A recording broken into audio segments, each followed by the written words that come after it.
All right, so let's kick it off with the wandering Biden video. It's very strange, especially coming on the heels of when Obama went to the White House last week and you saw a wandering Biden there, just seeming a little disoriented. And then his media sort of defenders were like, no, you're misrepresenting. And actually, we had our team take a hard look at the video in full to see if we were misrepresenting because we hadn't said anything about it.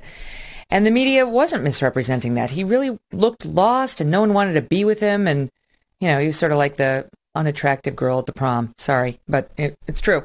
And now we get this. Let's watch it. I don't know what's happening here, but it's not good for him and it's not good for the country. America. God bless you all.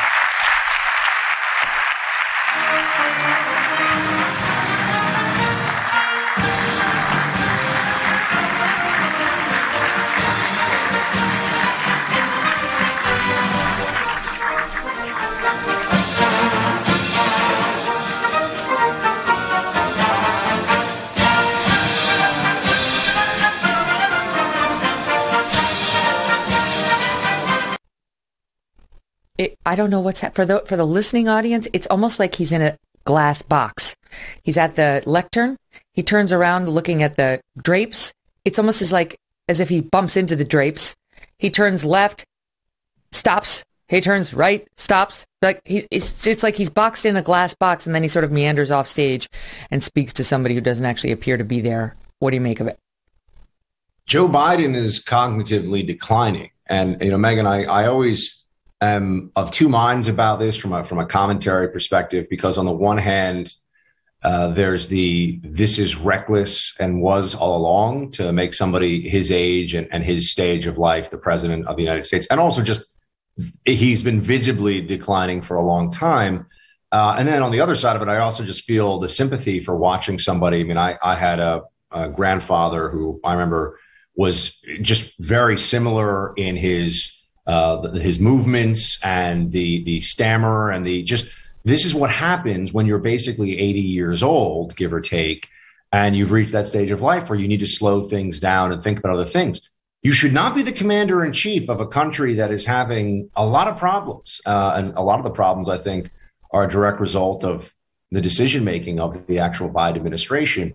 So on the one hand, I want to point out what a farce this is and say what an outrage it is that somebody who it was just irresponsible. It's not even a function of I don't think Joe Biden has good ideas, which I don't, or I don't think that Joe Biden was ever up for this, even on his best day, which I also think is true. I mean, this was always beyond the pale. I assumed at the beginning of the Democrat primary, the Democrat voters would see it as such.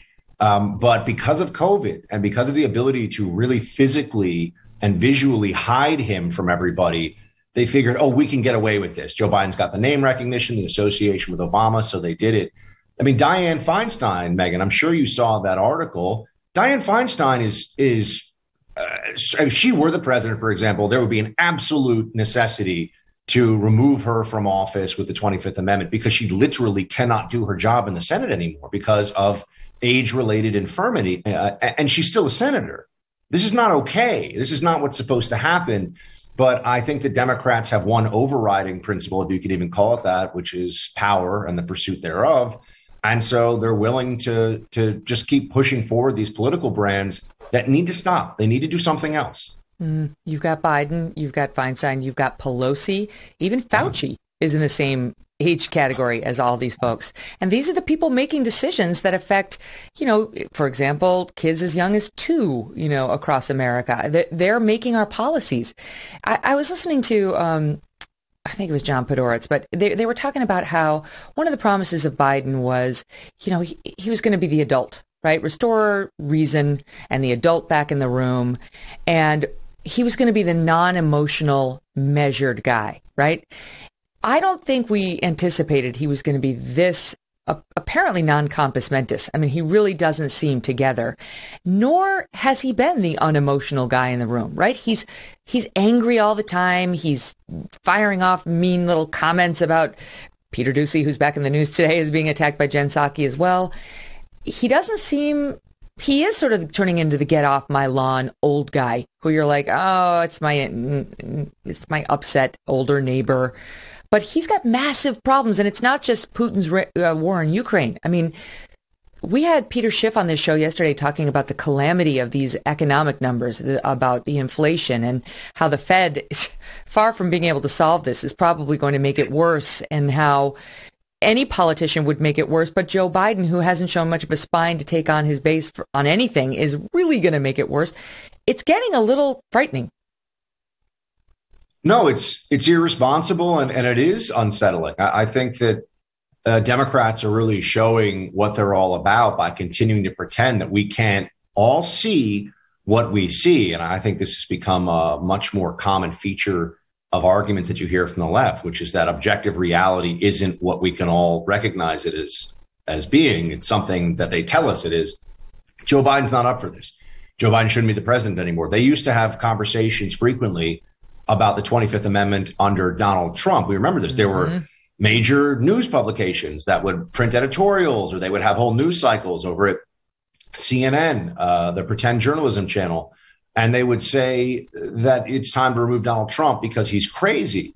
Donald Trump was doing, I mean, you know, you and I, Megyn, both do a lot of live performance, unscripted. Donald Trump was at that point doing 2-3 hour rallies off the cuff in front of 60,000 people, and, you know, getting uproarious applause and saying clever things. Look, you can disagree with him. You can hate him. You can say you don't like his stuff. But to say that he didn't seem like he was mentally sharp enough, that was just a fantasy that the left had. But they kept saying it all the time. And I think with Joe Biden right now, what you're seeing is what many of us expected from the beginning. This guy's a machine politician. He has benefited tremendously from the association with Obama, of course, in terms of his Democrat branding. The only reason he was able to win the primary was because of the African-American primary voters who supported him so strongly. I think because he had been Obama's vice president for 8 years, and there was a sort of a fond association that came from that. And I think when you look at Joe Biden's record, there's nothing to suggest leadership skills, vision, or excellence in any regard. I mean, this is a guy who's been running the oldest politician scam imaginable, which is roll up the sleeves, say, you know, folks and y'all, when you think you're going to connect with the audience, talk about riding the Amtrak, you know, the choo-choo, be blue collar Joe. Everybody knows blue collar Joe. Look at the big grin. He's got the Irish charm. He's actually kind of a jerk and has been for a long time, and is not a very nice guy and lies a lot. And you look at his political record, and it's just a big mess. So, I mean, the fact that Democrats elected this guy, it was like we created they created some cipher during a pandemic and just said, well, he's not Trump. And that was it. Hey, thanks so much for watching. If you like what you just saw, hit the subscribe button for more clips and full episodes.